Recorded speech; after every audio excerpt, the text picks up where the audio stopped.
आज हम मौजूद हैं अनुबंधित अध्यापकों के धरने पर।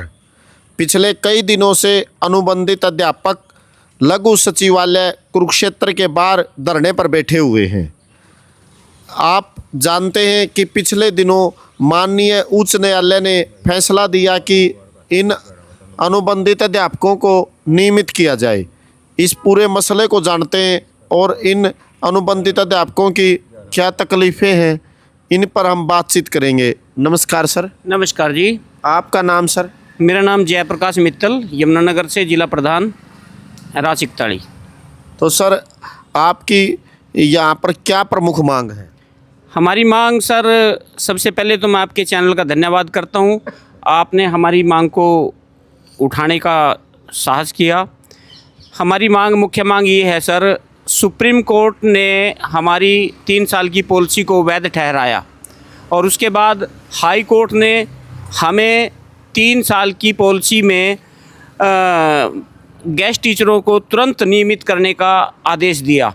लगभग 12 केस हम हाई कोर्ट से जीत चुके हैं और हाई कोर्ट ने आदेश दिया है कि 6 महीने के अंदर और एक केस में 2 महीने के अंदर तुरंत गेस्ट टीचरों को रेगुलर करो और इनको 2014 से सभी लाभ दे करके इनको 2014 से रेगुलर करो। तो अब मैं सरकार से मांग करता हूं कि आप हमें तुरंत सभी लाभ दे करके रेगुलर करें। अच्छा सर, आपका नाम जी? वीरेंद्र दैया। अच्छा, आपका क्या कहना है सर इस मसले पर? ऐसा है जी, 2028 मई 2014 को एक पॉलिसी बनी थी 3 साल की और 10 साल की। 10 साल की पॉलिसी सुप्रीम कोर्ट ने रद्द कर दी और जो 3 साल की पॉलिसी थी वो सुप्रीम कोर्ट ने वैध ठहराया और उसके बाद हमने उससे पहले केस किया हुआ था हाई कोर्ट में, वो दफ्तर दाखिल हो चुका था। हमने उसके बाद उसको रीओपन करवाया। रीओपन में हमारे को 29 अप्रैल को हाई कोर्ट ने आदेश दिए सरकार को कि इनको 6 महीने के अंदर रेगुलर किया जाए। दूसरा केस 27 मई को आया था, उसमें 2 महीने का टाइम दिया गया कि इनको रेगुलर किया जाए विद एरियर। 29 मई 2014 से विद एरियर को रेगुलर किया जाए। लेकिन हम बार बार सरकार पे गए, सरकार में कुछ लोगों ने मिठाइयाँ भी खिलाई, गुलदस्ते दिए, लेकिन सरकार टस से मस नहीं हुई।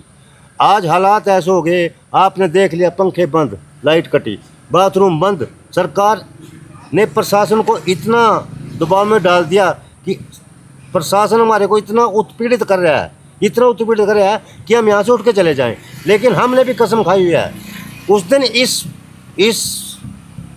घटना स्थल से उस दिन उठ के जाएंगे जिस दिन हमें रेगुलराइजेशन का लेटर सरकार हमें देगी। अदरवाइज़ हम यहीं बैठे, चाहे लाइट काटो, बाथरूम बंद करो, या इन पे जो भी इनकी कर सकते हैं, ये प्रशासन जो भी कर सकता है वो कर ले, लेकिन हम उठने वाले नहीं हैं।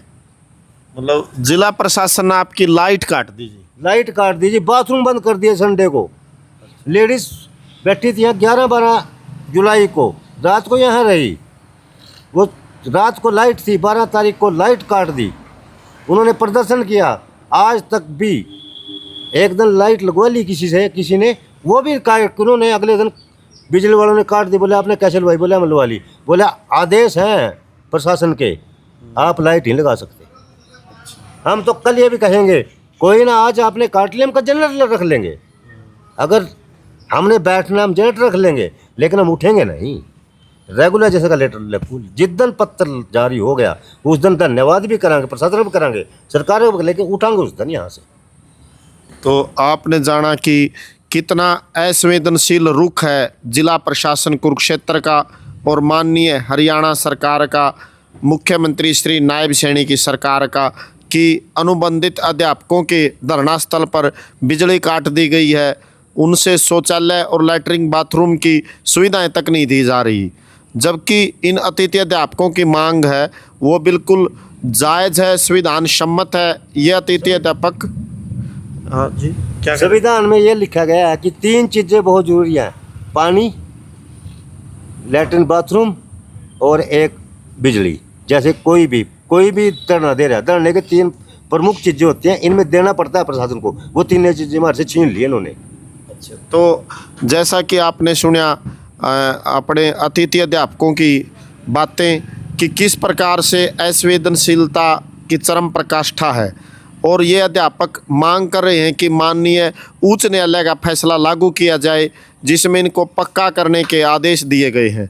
आज हरियाणा सरकार माननीय कोर्ट का फैसला भी नहीं लागू कर रही। क्या कारण है कि सरकारें जनपक्षीय हाई कोर्ट्स के फैसले लागू नहीं कर रही? तो इन्हीं सब मुद्दों पर हम निरंतर चर्चा करते रहेंगे। आप सभी का बहुत बहुत शुक्रिया।